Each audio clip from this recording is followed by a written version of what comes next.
1 week వరకు నిలవ ఉండేటట్టుగా పక్కా కొలతలతో ఎలా చేసుకోవాలో చూద్దాము.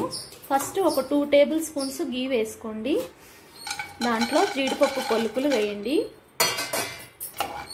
ఇవి వేపుకోవాలి. ఈ కొలతల ప్రకారం ఫాలో అయ్యారంటే పక్కాగా వారం రోజులు నిలవ ఉంటాయి. అలాగే చాలా స్మూత్గా వస్తాయి, టేస్టీగా కూడా ఉంటాయి. చూడండి, కొంచెం కలర్ చేంజ్ అవుతున్నాయి కదా, ఇలా చేంజ్ అవుతున్నప్పుడు తీసేసుకోవాలి. లేకపోతే ఎక్కువ కలర్ వస్తే మళ్ళీ మాడిపోతాయి తర్వాత చూస్తానికి మనకి. ఇప్పుడు తీసేసుకోండి.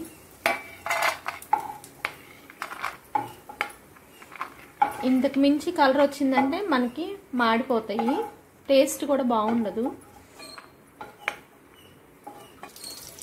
ఎండు కొబ్బరి తురుము ఒక కొబ్బరికాయ తీసుకొని, అదేనండి హాఫ్ తీసుకున్నాను, ఎండిన హాఫ్ చిప్ప తీసుకొని తురుము పట్టుకున్నాను. అది కూడా నెయ్యిలో వేపుకోవాలి లైట్గా.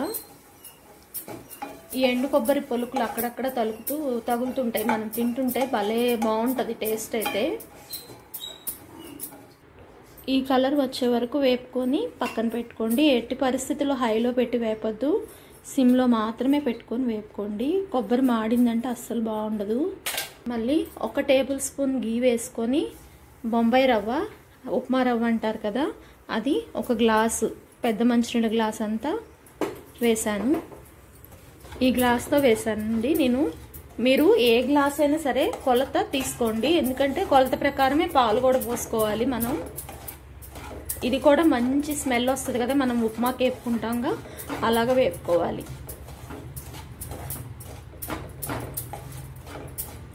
ఏది కూడా మాడనివ్వకండి, మాడకపోతేనే మనకి ఆ స్మెల్ ఆ టేస్ట్ వస్తుంది. యాలక దంచి వేసాను 2 పలుకులు. మీకు దంచడం ఒకవేళ అలా పలుకులు తగులుతాయి అనుకుంటే పౌడర్ అయినా యాడ్ చేసుకోండి. కొంచెం ఒక 1 పించ్ యాడ్ చేసుకుంటే మంచి అరోమా వస్తుంది. అసలు యాలకులు వేసి ఇలా వేయించుతుంటేనే భలే వాసన వస్తుంది.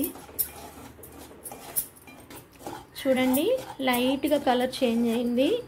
అలా చేంజ్ అయితే చాలు, చక్కగా మంచి స్మెల్ వస్తుంది వేగుతుంటే. వేరే గిన్నెలోకి ట్రాన్స్ఫర్ చేసేసుకోండి దీన్ని కూడా. దీనికి పంచదార 3/4 గ్లాస్ తీసుకోండి. మీరు స్వీట్ తక్కువ తిన్నారనుకోండి హాఫ్ గ్లాస్ సరిపోతుంది.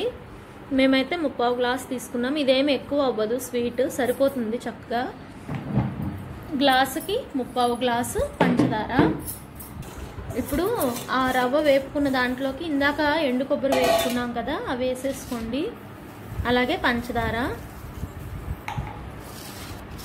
అన్నీ మిక్స్ చేసుకోవాలి.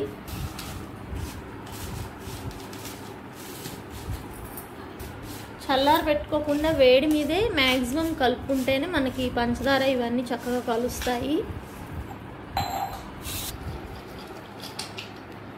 డ్రై ఫ్రూట్స్ కావాలంటే మీరు కిస్మిస్, బాదాం కూడా వేసుకోవచ్చు. కిస్మిస్ వేస్తే లడ్డు చుట్టేటప్పుడు ఎక్కువ చుట్టుకుంటుంది, మెత్తబడిపోయిద్ది కిస్మిస్. అదిగాక లడ్డు కూడా ఎక్కువ రోజులు నిలవ ఉండదు, అందుకని మేము జీడిపప్పు మాత్రమే వేసాము. ఒకసారి అంతా బాగా కలుపుకోవాలి.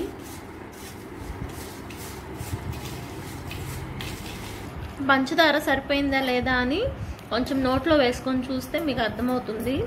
నేను చెప్పిన కొలత అయితే పక్కాగా సరిపోయిందండి. గ్లాసు రవ్వకి 3/4 గ్లాసు పంచదార, 1 ఎండు కొబ్బరి చిప్ప, 4 యాలకులు, ఒక 10-15 జీడిపప్పు, అంతే. ఇప్పుడు పాలు యాడ్ చేస్తున్నాను.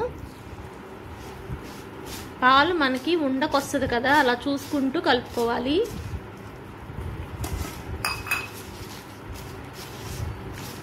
ఎక్కువ వేసి కలిపారంటే జారైపోయిద్ది మళ్ళీ.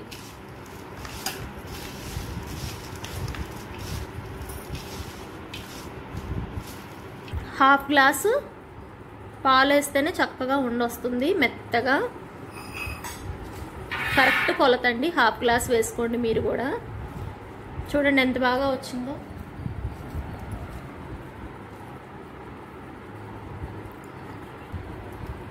ఉండకి చక్కగా వచ్చేసేస్తుంది. మీరు కూడా పక్కాగా ఈ కొలతలు ఫాలో అయ్యారంటే మీరు రవ్వ లడ్డు ఎక్స్పర్ట్ అయిపోతారు, దాంట్లో డౌటే లేదండి. నా వాయిస్ బాగాలేదు, జలుబు చేసింది. ఈసారి పాకం పట్టి ఎలా చేయాలో కూడా చూపిస్తాను మీకు రెసిపీ. ఇదైతే మా మదర్ చేస్తున్నారు, నా రెసిపీ కాదండి, నాకు రాదు. నిజాలు ఒప్పుకోవాలి కదా, అందుకని చెప్పేసేస్తున్నాను. చూడండి ఎంత బాగా చూడుతున్నారు, నీట్గా వచ్చేస్తుంది. నా ఫేవరెట్ అండి, ఎండు కొబ్బరితో నాకు చాలా ఇష్టం రెసిపీస్. మీలో ఎవరైనా ఇలాగ ఎండు కొబ్బరితో చేసేవి ఇష్టపడేవాళ్ళు కానీ రవ్వ లడ్డులు నచ్చేవాళ్ళు కానీ ఉంటే కామెంట్ చేసేసేయండి.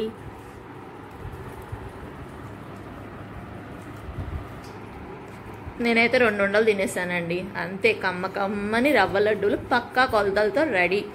మీరు కూడా ఈ రెసిపీని ట్రై చేసి మీకు ఎలా వచ్చిందో నాకు కామెంట్ బాక్స్లో తెలియచేయండి.